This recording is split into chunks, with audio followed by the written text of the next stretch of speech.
off. To my far left, we have Riverside County Sheriff Chad Bianco. We have San Bernardino County Sheriff Sergeant Nicholas Clark. We have San Bernardino County Sheriff Shannon Dykes. We have Assistant District Attorney Brandon Smith, and then myself. So someone who's not here, I want to thank as well, or introduce as well, Jason Anderson, San Bernardino County District Attorney. I want to start by thanking these gentlemen up here. I want to thank the San Bernardino County Sheriff's Office for their professionalism and their cooperation and the great work that they've done here so far. I want to thank Jason Anderson and the San Bernardino DA's office. His Bureau of Investigation has recently formed a high-tech crimes unit. They were instrumental in helping us with this investigation. Let me tell you how things are going to go today.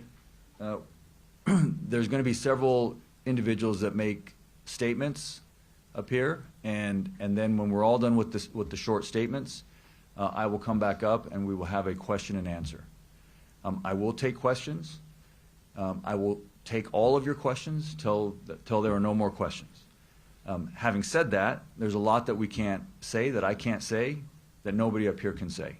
And the reason is that the defendants in this case have been charged with crimes, serious crimes, and so now they have a presumption of innocence that applies to them. They're innocent until proven guilty in a court of law. I'm not allowed to prove my case in the court of public opinion, and so there's a lot that we can't say in terms of the facts and the evidence. For that, you will have to come to the court and to the various hearings and see how the case plays out. However, having said that, it's appropriate to have a press conference because it was the defendants in this case that had a press conference first. And they did so in order to tell the public, the media, and ultimately law enforcement that their child had been kidnapped, when in fact that's not what occurred. And so we're here to clear up some misconceptions and to explain how this case unfolded in terms of the investigation. It involves two counties working very well together. I know everybody up here on this stage, we work well together normally, but in this case, I'm very proud of the work that was done by Riverside County Sheriff, San Bernardino County Sheriff, my office, and also the District Attorney's Office in San Bernardino County.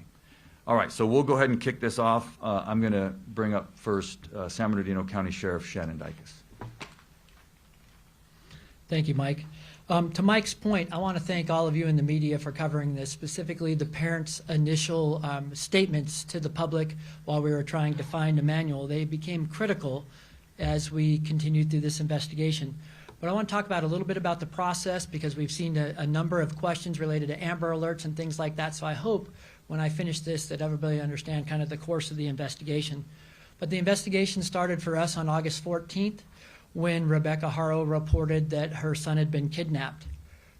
Folks, within 24 hours through video surveillance, we found inconsistencies in Rebecca's statement. And as a result of that, there was no other vehicle to put out on an Amber Alert or anything. And I know many of you were wondering why that didn't occur. But really, after finding out those inconsistencies in the statement on the initial report, that's where hundreds of hours of investigations have come in by our Specialized Investigations Division to try to get to the bottom of what's really going on here. And when I say hundreds of hours, I'm talking about forensics, forensic data on vehicles, phones, and potential crime scenes, judicial authorized search warrants that were served. And through that process, that's where we learned that the jurisdiction of where this has occurred was in Riverside County. So hence the Riverside County DA and Riverside County Sheriff's Department, which I can't stress enough. We've had a long-term partnership. We work well together, and we know how to get things done in these environments. But that's why the jurisdiction had changed from the original jurisdiction that was reported in, which is Yucaipa, California. But as we went through that portion of the investigation and realized that these things had happened in Riverside County, you saw the culmination of all the different entities get involved. And going back to what Mike mentioned about the DA's office in San Bernardino County and high-tech crimes, forensically, there are a number of things that we were able to prove up that we're not going to be able to share today exactly how we did that, but there is a tremendous amount of evidence that suggests that the initial story posed was not the correct story. So in that partnership with our agencies, I'm going to introduce my partner, Chad Bianco, where this crossover occurred at Riverside, and we reached out to Mike, who's obviously filing the case, and of course Chad to assist us in the investigation. Chad? Thank you. Like Sheriff Dicus, I just want to thank all of you for, especially the normal mainstream media, for your attention to this and for your cooperation in this as we were assisting San Bernardino in this investigation, trying to originally find a missing baby, but then eventually quickly learning that that investigation was not something that it started as. Not so much for social media and keyboard warriors who, quite honestly, sometimes hamper and prevent us from a good investigation. I do want to expand a little bit about our relationship with San Bernardino. A lot from the media, a lot of questions have been raised about jurisdiction. And what Sheriff Dicus and I routinely talk about to our own communities isn't really necessarily displayed in the media or said to the media, but neither one of us care about jurisdiction. Our belief is that the Inland Empire is better served when we are cooperating and working together. And in this investigation, from the very beginning, it was obvious that it could involve both counties. When something like that happens, particularly in this case, the original investigation began with Sheriff Dicus, and if he chooses to take it to the end, he will, which obviously he did. And my position is Sheriff Dicus is responsible for this and the assistance of my department. So there is no asking us. There is no anything like that. It is, we have to serve our public best, and he has every single available resource that the Riverside County Sheriff's Office has to offer to make sure that we provide justice in this case. This is an extensive investigation with both agencies that ultimately is headed by the supervisor of the Detective Bureau from the Sheriff's Office in San Bernardino. But the cooperation, as you can see, between the both counties is what is going to bring this to a successful conclusion. There is absolutely nothing, no crime more important than the injury of a human being, particularly a child. And the amount of resources that were expended to find this baby and to ultimately bring the people to justice responsible for the loss of this baby, I can't even tell you the amount of resources that were expended in this. It is a massive investigation that will obviously be ongoing, and we appreciate your efforts. This involves a lot of things, though, from us, and hopefully there are more questions to be answered, but I'll end it by saying this before we get into more questions specifically about this case. This was preventable in numerous ways. The amount of response we have had from the public, the enormous anger that a child was not only originally thought to be kidnapped, but then presumably murdered, kind of warms my heart a little bit. That there is compassion still out there. There is care about other people. There is, people actually do care about other people. There is absolutely nothing worse than harming a baby. Broken bones, injuries, life-altering trauma. And had that case been successfully handled how it should have been, Emmanuel would still be with us today. So I thank you all for taking the time and the effort to make sure that the world sees this investigation, and we will successfully bring it to conclusion with the help of both DA's offices. Thank you, Sheriff. I neglected to mention that Sergeant Nicholas Clark is the lead investigator on this case. So even though he's San Bernardino County, he will be functioning as the lead investigator on this case, which is ongoing. The investigation is ongoing, even though we have filed charges. And then Brandon Smith is going to be the lead prosecutor on the case, obviously Riverside County prosecutor. And with that, obviously, you all know, yesterday in court we filed murder charges on both Jake and Rebecca Haro. We also filed filing of a false police report. And with that, I will take questions. I know you're going to have a lot of questions. I do want to lay some ground rules. The way we do it here is don't shout at me, no chaos, just raise your hand. I ask you to ask me one question at a time. I'll do my best to call on everybody. When we've gotten through everyone who has a question, then we can go back and ask more follow-ups, okay? So I'll start here on the front row. Yes, ma'am. Hi, Stephanie with CNN. My question is, first of all, do you have any idea where baby Emmanuel is at this point? You know, yes, we have a pretty strong indication of where the remains of baby Emmanuel are. So that investigation is ongoing at this time. Yes, go ahead. Matt Johnson, Court TV. What was the information that led to the initial search off the 60 in Moreno Valley? Sheriff, you want to take that? I'm not going to go into grave detail about that, but there is some level of cooperation with the suspects involved in this, and we're trying to locate that, and our job is to follow every lead. But for the rest of the room here, we have to understand what you're dealing with is an experienced child abuser that is aware of a previous case, that is aware of evidentiary things that we are certainly concerned with. So we're going to take every step to not only work with any suspect or witness involved in this, because at the end of the day, we have to bring a case to Mike and they have to charge it, and we have to make sure that every single thing, no matter what is told to us or what we discover in terms of evidence, is the right thing, and that we followed up extensively. Okay, who's next? I'll go to you first and then to you. Go ahead. Gigi Graciette with Fox 11 News. Do you believe you know how baby Emmanuel died or was killed, and is there anything you can share? The filing in this case reflects our belief that baby Emmanuel was abused, a victim of child abuse over time, and that eventually, because of that abuse, he succumbed to those injuries. That's what we believe. Yes, sir. Eddie with Action Eye News. I noticed on the arrest records and the booking records that they do have Jake Haro as murder with malice and also another murder charge as well. Is there a second murderer, or can you explain why there's two on that booking? We charged both Jake and Rebecca with murder. Who's next? Yeah, go ahead, Rob. This is in reference to what Chad was talking about, but can you go into some detail about that case in 2023 and what happened there? Sure. And from my understanding, it was a suspended sentence. Yes, I will. So in 2018, Jake Haro with his ex-wife, there was another child who they were prosecuted for child abuse as well, child neglect, cruelty. That child was also an infant, and that came to the courts, arrested in 2018, it came in to the courts in 2023.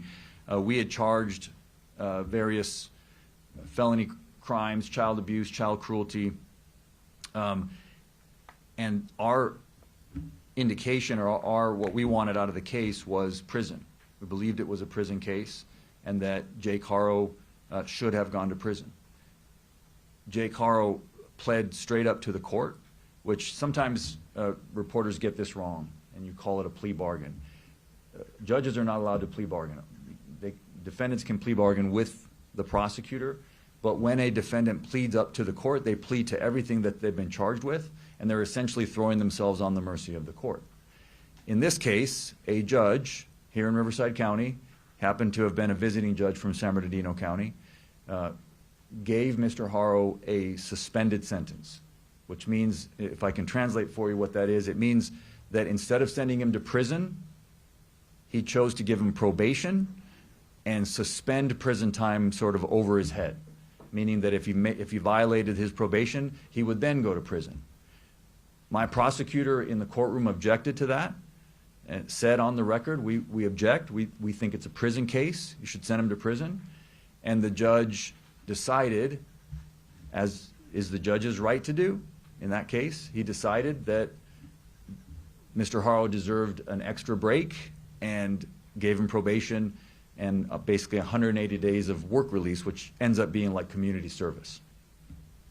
I will say that it was an outrageous error in judgment by this judge. And I don't have any problem saying that. I'm not attacking the judge personally. That decision was absolutely outrageous. Mr. Haro should have been in prison at the time that this crime happened. And if that judge had done his job as he should have done, Emmanuel would be alive today. And that's a shame, and it's an outrage. And I hate to say that, but when our criminal justice system breaks down, I'm going to just call it like it is and tell you it broke down. It's not how it's supposed to work. The judge had obviously meant well. At the end of their sentence, he told Jake, I'm giving you a big break today, don't mess it up. But I want to point something out to you. I want to read to you the injuries. The child's name is Carolina. She is still alive today, but she is permanently bedridden. She has permanent damage, cerebral palsy, that is a result of long-term child abuse. I want to read to you the injuries that were presented in court to this judge at the time of that previous prosecution. Acute fracture of the posterior left rib, fifth rib, healing fractures of the posterior lateral 6th, 7th, and 10th through 12th ribs, healing fractures of the 6th and 9th through 12th ribs, partial bone fracture of the skull, brain hemorrhage, significant prevertebral soft tissue swelling of the neck, and a healing tibia fracture of the right leg. This is severe abuse for an infant. And so whatever you think of the criminal justice system and people need a break, someone who does that to a child belongs in prison, period. Next question. Can you tell us a little bit about her background? If she has prior convictions or child abuse cases, Rebecca? Not to my knowledge, no. Yes. So some experts have looked at how Emmanuel's eyes are and said that is one of the signs of shaken baby syndrome.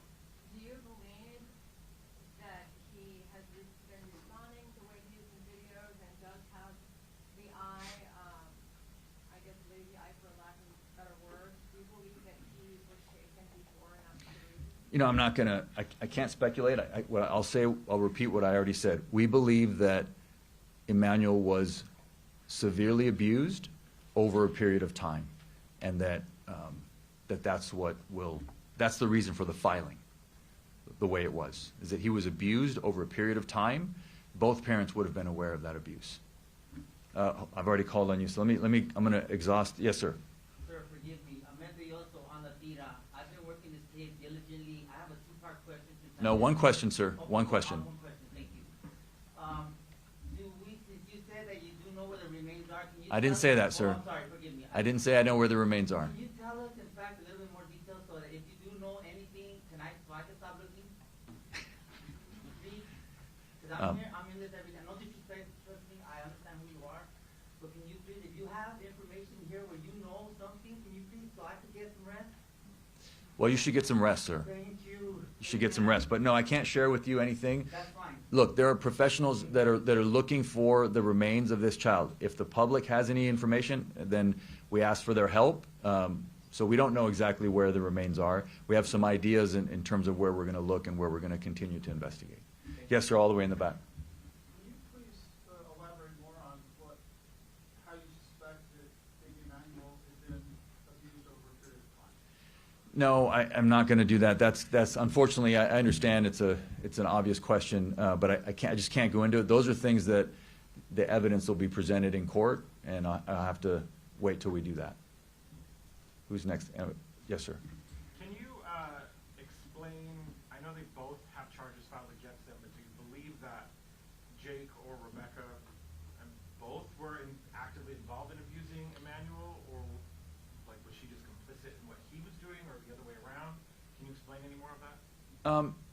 All I can explain is what we've filed. We filed murder charges on both of them and making a false police report on both of them. So you can extrapolate that we believe that both of them are guilty, that we can prove it's guilty beyond a reasonable doubt for both the murder and the filing of the false police report.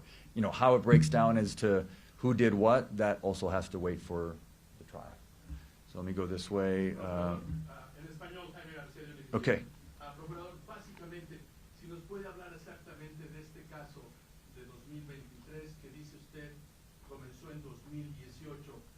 pudiera ser el eslabón que hubiera evitado, en caso de que el juez hubiera dictaminado una sentencia diferente, que este niño Emmanuel estuviera vivo? Gracias.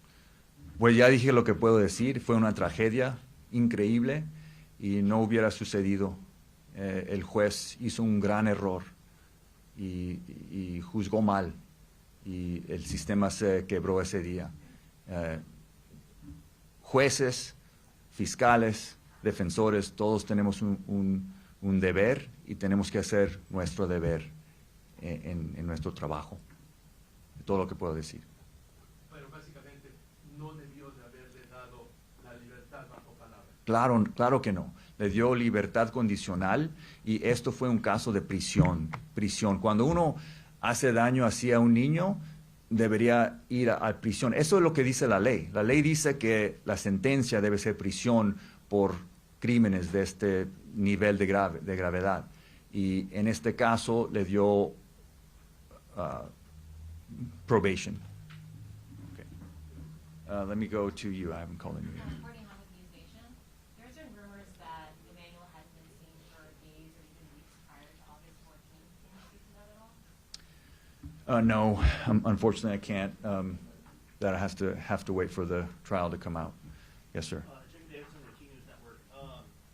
Given the history that Jake has been obviously charged with previous child abuse cases, has CPS been involved with Emmanuel throughout his life at all, or have they ever checked up on the parents? To my knowledge, CPS has not been involved with Emmanuel. I don't believe there was any CPS involvement in this current case. Let me go. I've already called on you. So have I called on you already? No, go ahead, please. Jillian Smuckler with KTLA 5 News. We're hearing some reports of a confession made in jail regarding Jake Haro. Obviously, you're limited in what you can say, but is there any validity to some of those rumors, and what have you heard from Rebecca in jail? I can tell you that that's not true. There's no confession made in jail. I'll go back there and then I'll come back to you, Rob. Yes. Go ahead, sir. Garrett Howell, KES News. Can you tell us how many kids Jake and Rebecca have were in their home at the time of the arrest? You know, a 2-year-old was taken. We saw CPS, Riverside Sheriff's Deputies taking CPS calls. How many kids do they have in their home? Well, there's the 2-year-old and then baby Emmanuel. Baby man. Yeah.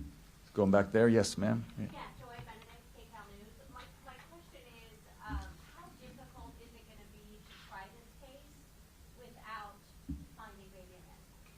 You know, a no-body homicide is always difficult, but obviously with an infant, we know that baby Emmanuel didn't, leave on his own or is not, didn't leave town. Obviously, it's a little different when you're talking about an infant, but we have a lot of experience in this county trying no-body homicides, and we're confident that we can gain convictions in this case. Yes, ma'am.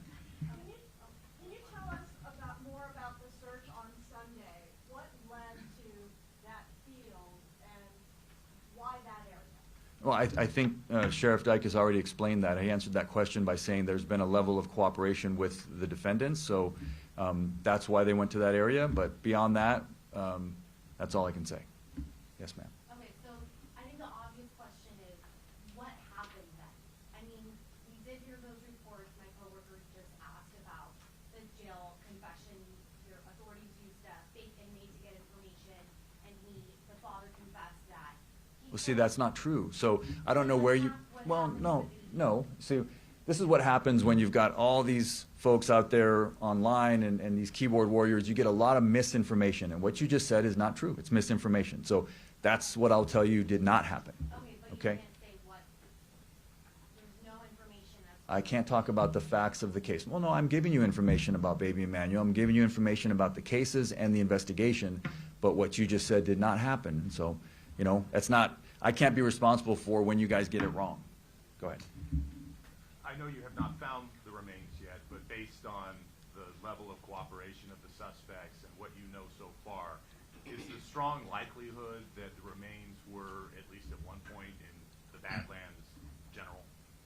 Yeah, I'm just not going to comment on that. We're looking for the remains.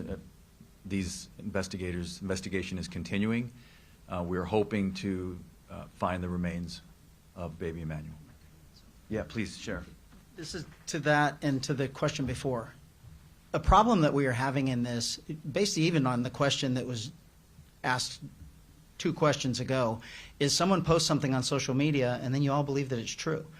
I actually complimented the mainstream media because you've actually been reaching out to us for comment and actually been printing what we've told you.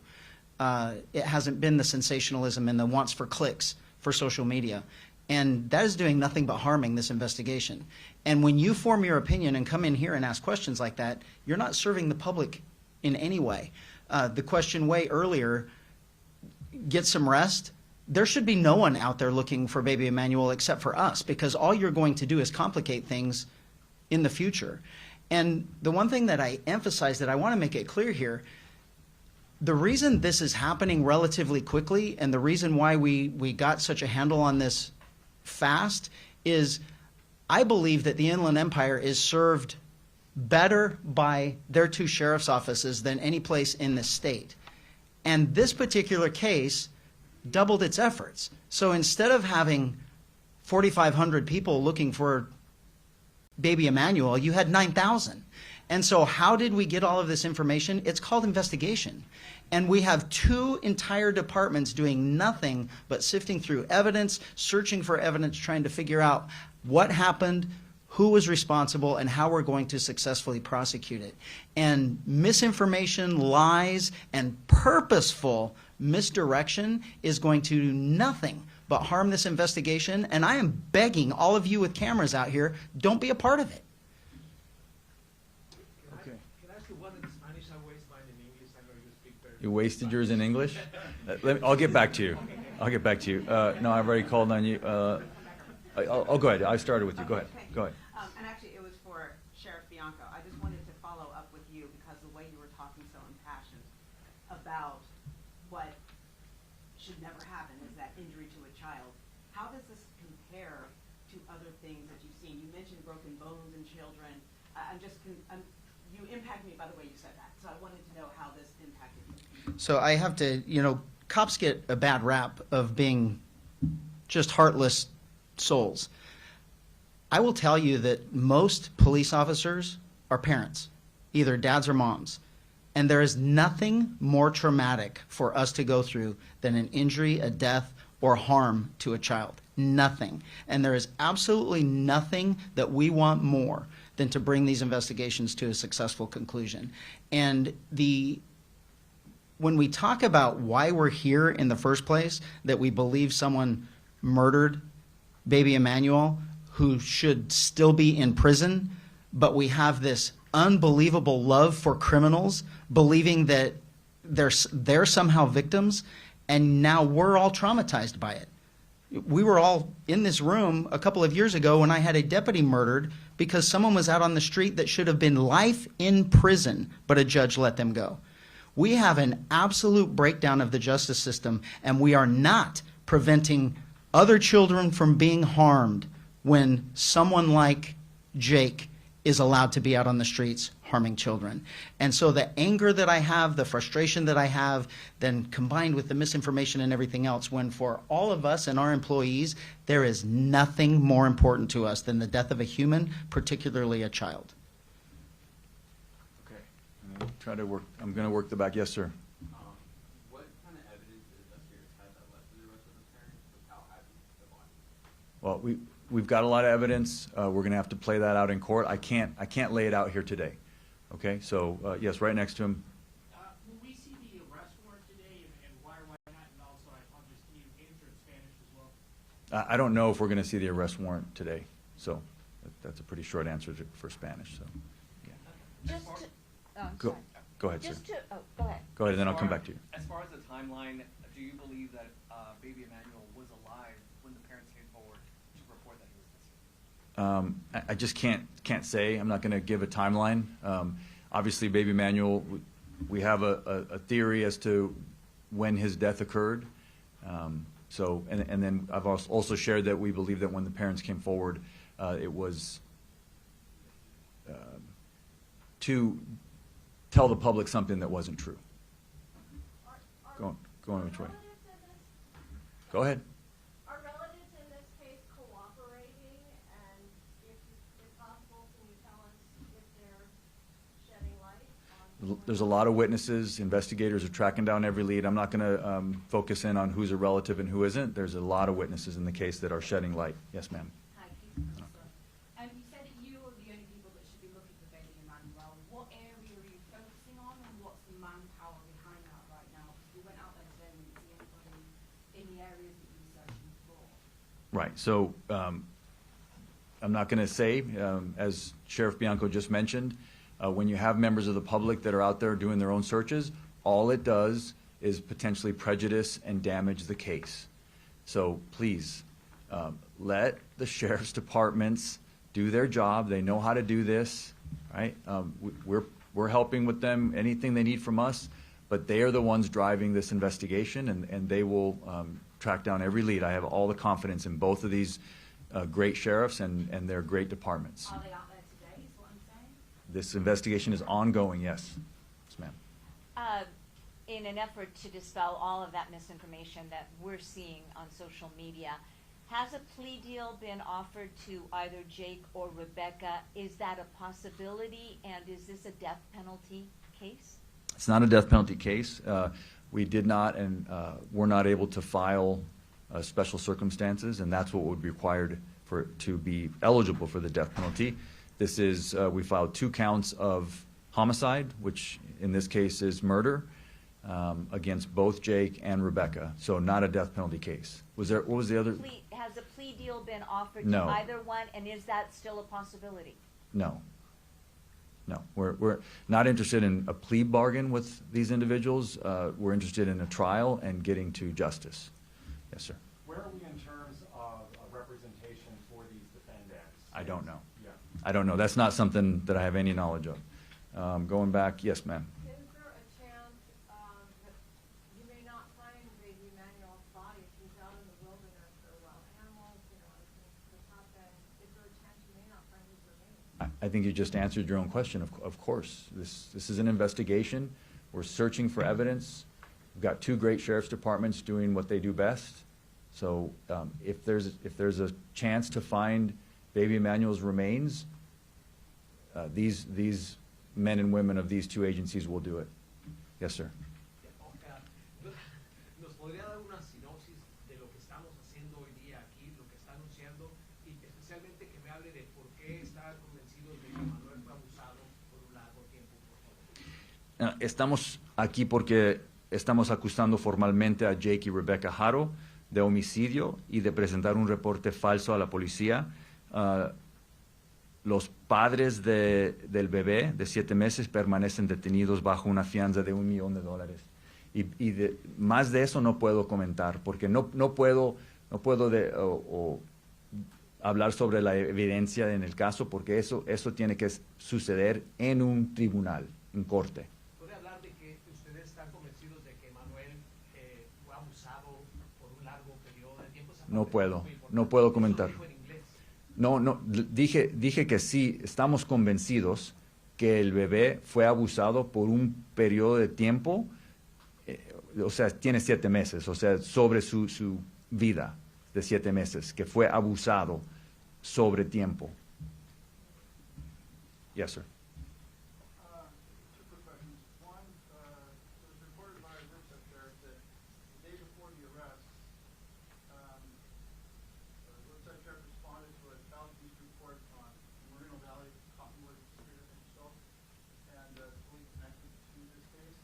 Can you say who that person was, or who the residents, or say anything to that? And just for clarification, maybe sheriff's department, not sheriff. There was a call for service that was generated by Jake that we investigated concerning a child abuse case, and that's all I can give you on that. And it was in Moreno Valley. Can you say anything about whose residence that was? No, not at this time. The other question I want to ask really quick is, apparently there was a falsified San Bernardino Sheriff's report that said there was a surveillance from a Home Depot with the suspects were seen by a rope line or bucket. Can you verify any of that information if you weren't accurate or not? I think we've answered that already. If you are not getting information from his office or my office, you are doing our public an unbelievable disservice. We don't care what someone posts on social media, and if you all are going to believe that and then generate questions based on those comments, we're not going to get anywhere in this. If it did not come from our two agencies, stop believing it. That's all I can tell you. Procurador, si me permite otra vez español, y es, ¿cuáles son la razón por la que deciden acusar de homicidio a esta pareja? El cuerpo no se ha encontrado, ustedes conocen, pero ¿qué es lo que les lleva a acusar a estos padres de ser responsables de la muerte del bebé? Son responsables de la muerte de su bebé por la evidencia que ya tenemos. Y es cierto que no tenemos el cuerpo del bebé, pero tenemos bastante evidencia y nosotros estamos convencidos que fueron responsables del homicidio de su hijo. All right, going forward, where am I? Did you have another question? Go ahead. This is for Sheriff Chad Bianco. When you guys were on the 60 freeway in the Badlands area searching, we did notice that Jake was out there with the sheriff's department. Was Jake trying to cooperate at any time with the sheriffs during that search? So we've answered that question, sir. That was Sheriff Dykes that answered that question of why they were out there. He said that there was some level of cooperation with the defendants, and that's all we can say. Yep, that's all we can say. Yes, ma'am. Do you feel, because the baby was 7 months approximately when he died, born in December of 2024, do you feel that there are people that let this baby down? Not only that judge who let Jake Haro down, but we're talking about 7 months of child abuse or several months of child abuse. Do you think there are other people who failed this baby, possibly by not reporting what they were seeing, what they thought was happening? Well, certainly this baby was failed by his parents.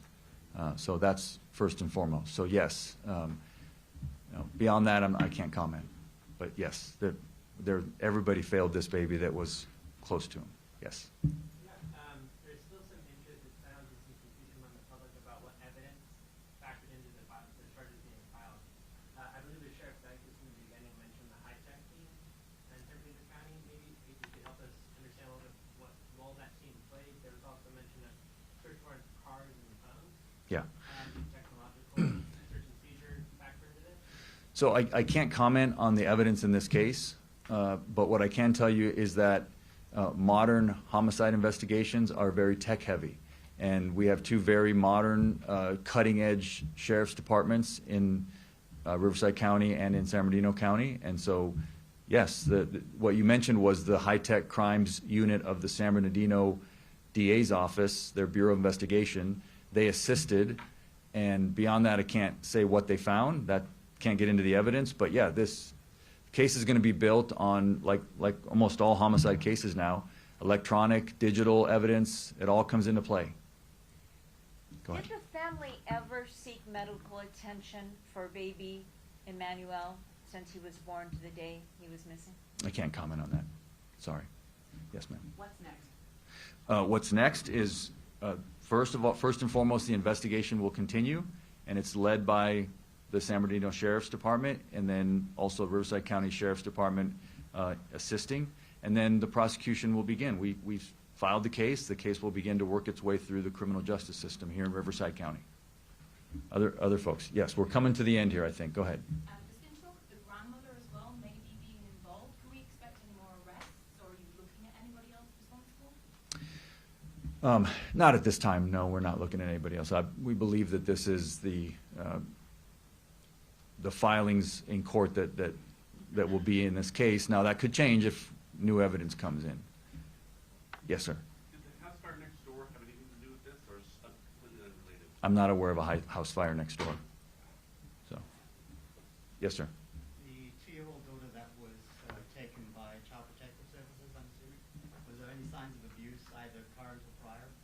I'm not going to comment. Sorry, I can't talk about that. Anything else? Sí, procurador, disculpe, en español. Las acusaciones ahorita son asesinato malicioso, doloso. En español, si de encontrar el cadáver y otra evidencia, pudiera cambiar a que asesinato con circunstancias especiales Sí. que acreditaran la pena de muerte para esta pareja? Sí, podría cambiar si encontramos más evidencia y la situación cambia, los cargos pueden cambiar. Anything else? I think we're closing up here. Anybody have any last questions? Yes, go ahead. Do you know when? September 4th. The court day will be September 4th. All right, thank you all for coming.